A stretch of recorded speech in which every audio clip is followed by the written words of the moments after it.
From JBS Studios in Greater New York, this is the JBS News Update with Teisha Bader.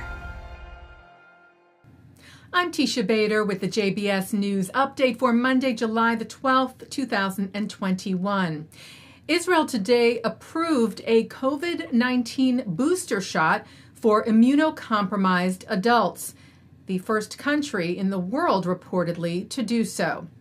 The Times of Israel reports that the Israeli Health Ministry told its health providers they can start giving the booster shot to adults with weakened immune systems as of today. Israel's Foreign Minister Yair Lapid is in Brussels, Belgium, where he met yesterday with the European Union's High Commissioner for Foreign Affairs, Josep Borrell, whom he told it is important that the new Israeli government come here to Brussels. It is an opportunity, he said, for a fresh start, for restarting the relationship with Israel from the point of view of our bilateral relations, but also about the situation in the Middle East. Lapid also met with Secretary General of NATO, Jens Stoltenberg, telling him that Israel and the alliance share the same values and perceptions of the challenges and threats in the region. Lapid also addressed the European Union Foreign Affairs Council, the first Israeli to do so in at least 10 years. He spoke to the 26 European foreign ministers gathered about, among other things, prospects for peace between Israel and the Palestinians. Lapid said, "It is no secret that I support a two-state solution." Unfortunately, he said, there is no current plan for this. However, there is one thing we all need to remember. If there is eventually a Palestinian state, it must be a peace-loving democracy.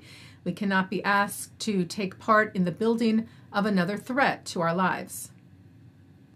Some 2,000 people gathered yesterday outside the Capitol building in Washington in a show of strength and solidarity in the face of anti-Semitism. The No Fear rally included Jewish and non-Jewish supporters and speakers, and included remarks from a number of individuals who have themselves faced anti-Semitic attacks, including, very recently, Rabbi Shlomo Nijinsky, who was stabbed outside his Jewish Chabad school in Boston less than 2 weeks ago.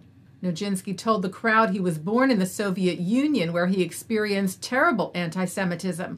But he said, "Never in my darkest dreams did I imagine that I would feel the same way here in the United States, the land of freedom and endless possibilities." As we reported to you, Nijinsky was stabbed several times on July the 1st, sustaining non-life-threatening injuries. His assailant, arrested soon afterwards, was initially charged with assault and battery, but prosecutors have now added a hate crimes charge as well. The IDF special delegation sent to Surfside, Florida, returned home to Israel yesterday. The Miami-Dade Fire Department posted yesterday that they bid farewell to the IDF delegation that assisted in search and rescue and recovery efforts at the Champlain Towers building collapse in Surfside, with a water salute at Miami International Airport. The Israeli team of experts worked alongside Miami firefighters and first responders and search and rescue teams from across the country for weeks, looking for survivors of the collapse, and then in the continued recovery efforts. I spoke to Chabad Rabbi Sholem Lipskar, who leads the Chabad Jewish Center, the Shul, located near the collapse site, about the tragedy and about the IDF's work there. He said the expertise and knowledge of the Israeli team was critical and amazingly accurate in locating and recovering remains at the site. The IDF shared video of what they named Operation Helping Hand, expressing their solidarity with the United States, saying that in circumstances like these, distance makes no difference. We will go however far it takes to lend a helping hand. Taking a look now at our programming for tonight on JBS for Monday, July the 12th at 7 o'clock. It's The Wisdom of Dr. Ruth. And then at 7:30 on a new FIDF Live, saluting the unwavering relationship between America and Israel. with military leaders and soldiers from both nations discussing what makes the alliance so strong and essential.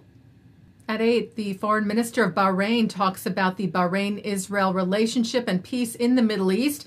And American Jewish Committee CEO David Harris highlights urgent issues confronting the Jewish people. That's from the AJC Virtual Global Forum 2021.